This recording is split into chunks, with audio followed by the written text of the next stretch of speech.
Measurement of blood pressure. First, make the instrument ready for measuring the blood pressure.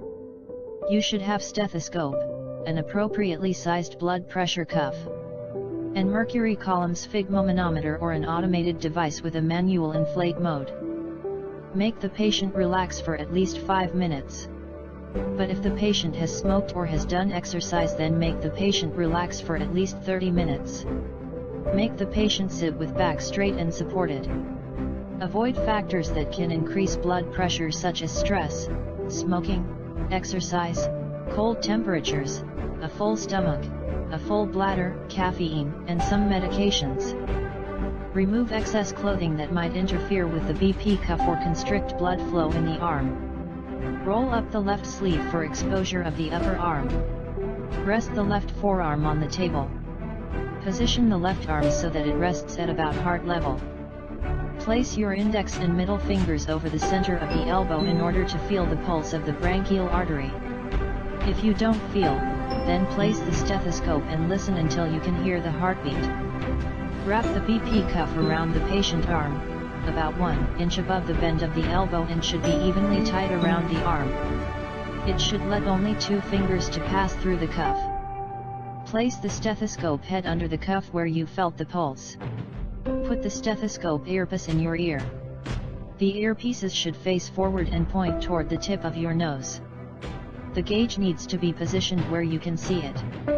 You can stuck the gauge in the cuff. Hold the pump in your right hand. Now inflate the cuff. But before you start, the valve needs to be closed completely. This will ensure that no air escapes as you pump, which would produce an inaccurate reading. Then rapidly pump the bulb to inflate the cuff. Keep pumping until the needle on the gauge reaches about 160 to 180 millimeters of Hg. The pressure from the cuff will occlude a large artery in the bicep, temporarily cutting off blood flow.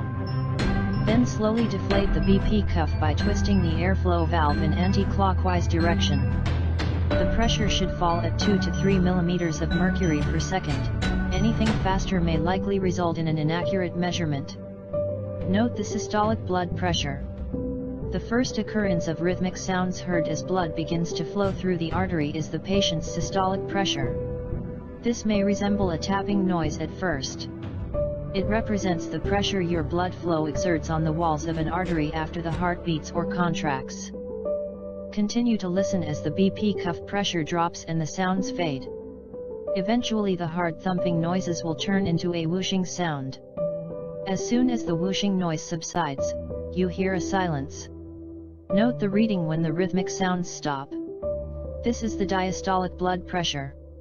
It represents the pressure of the blood flow exerts on the walls of an artery, when the heart relaxes between the contractions.